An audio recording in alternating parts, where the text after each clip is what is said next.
Hi, I'm Kelsey Mays for Cars.com.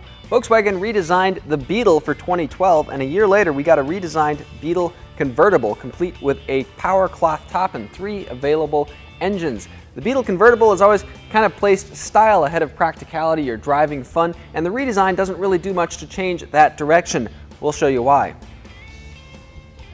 We have a car with a base 5-cylinder engine that pairs with a standard automatic transmission. The Beetle Convertible kind of retains the hardtop's lengthy profile, and it's about 6 inches longer than the outgoing Beetle Convertible. The top doesn't require you undoing any latches to bring it down. It actually goes down, we got it down in about 11 seconds and back up in about 15, including getting the windows up. That's very fast.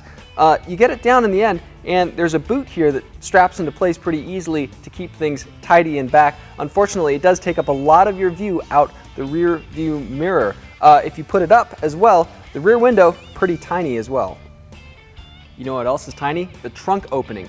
Overall cargo volume is about 7 cubic feet. That's a little less than half of what you get in the trunk of the Beetle hardtop, but still pretty competitive, bigger than trunks in cars like the Mini Cooper convertible, the Fiat 500 Cabrio, and the top stows in a separate compartment so it doesn't intrude on any trunk space when it's down. Unfortunately, that opening still very narrow, very short, requires some angling to get your suitcases through, and the top, the way it opens here, if it's been raining, directs any extra rainwater straight into the trunk.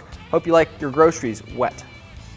There's a lot of eye candy inside, things like painted panels along the dashboard and upper doors, real metal for the door handles, the handle for the upper glove compartment, kind of nice there, but it gives way to some lesser quality farther down. Areas that your arms and your elbows fall along, lots of hard, kind of cheap plastic there. Climate controls feel kind of flimsy, one editor noted. Not great stuff in that area.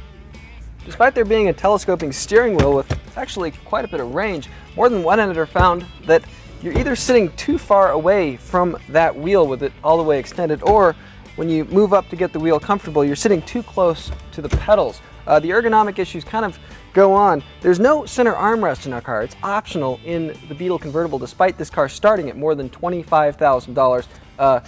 We don't have lights for the vanity mirrors up here. The visors don't extend at all. A lot of issues. The driving experience also seems to fall short of the price tag. Editors agreed the squishy brakes don't lend much confidence, and on the highway, the steering is this soupy, over-assisted mess. The car rides firm in a clumsy sort of way with a busy suspension and more creaking from the top than an old house on Halloween. Speaking of noise, there's a lot of it, especially with traffic passing you nearby on the highway with the top up. It feels like there's a window that's been cracked open. The convertible weighs about 200 pounds more than an equivalent hardtop, and the 5-cylinder engine has a tough time keeping up with that sometimes, especially combined with a 6-speed automatic that feels like an old school 6-speed automatic from a few years ago. Too many gears to choose from, can't make up its mind.